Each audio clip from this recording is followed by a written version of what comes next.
উলুবেড়িয়ায় গৃহস্থের বাড়িতে পালিত হয় গণেশ চতুর্থী উৎসব। গণেশ চতুর্থীকে সিদ্ধিদাতা গণেশের জন্মজয়ন্তী হিসেবেই পালন করা হয়।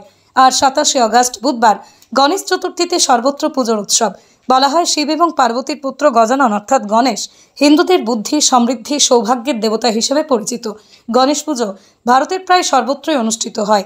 মোদক ও লাড্ডু গণেশের খুবই প্রিয়, তাই গণেশ পুজোতে ভক্তরা মোদক দিয়ে পুজো করেন। আর গ্রামীণ হাওড়ার উলুবেড়িয়ার নোনায় অবস্থিত বিটা ব্যাংকুয়েটে অনুষ্ঠিত হলো সমাজসেবী গৌতম বোস ও সমাজসেবী চুমকি বোস ঘোষের বাড়ির গণেশ পুজো। এদিন সমস্ত বাড়ির সদস্যদের উপস্থিতিতে সমস্ত ধর্মীয় রীতিনীতি মেনে পূজিত হন সিদ্ধিদাতা গণেশ।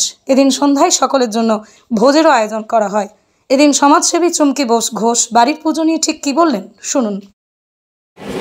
সারা বছর বিভিন্ন কাজে থাকি, তাই বাড়ির পুজো সম্বন্ধে বিশেষ কিছু বলার নেই। বাড়ির পুজো মানে গণপতি বাবা আমার বাড়িতে আসে, এটাই আমার খুব সৌভাগ্য যে উনি আমার বাড়িতে পদার্পণ করেন এবং আমরা পরিবারের সকলে মিলে এটাকে খুব আনন্দের সঙ্গে করে থাকি।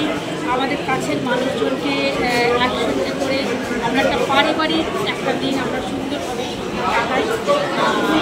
এটাই আমাদের কাছে অনেক কারণ গৌতমবাবু যেভাবে ব্যস্ত থাকে বা আমি যেভাবে ব্যস্ত থাকি, খুব কম সময় আমরা পারিবারিক লোকের সঙ্গে থাকতে পারি। তাই গণপতি বাবার দিনকে এমন একটা দিন যে এইগুলোকে আমরা মানে একত্রে সকলে মিলে আমার পরিবার, আমার কাছের লোকের সকলে মিলে আমরা পারিবারিকভাবে একত্রিত হই। এটা আমাদের কাছে খুব পাওয়ার। আর গণপতি বাবার কাছে একটাই অনুরোধ যে সকলে খুব ভালো থাকুক, সুন্দর থাকুক, সুস্থ থাকুক।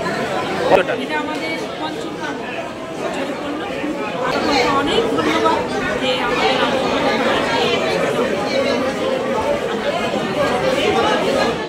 ব্যুরো রিপোর্ট, আমার কলম।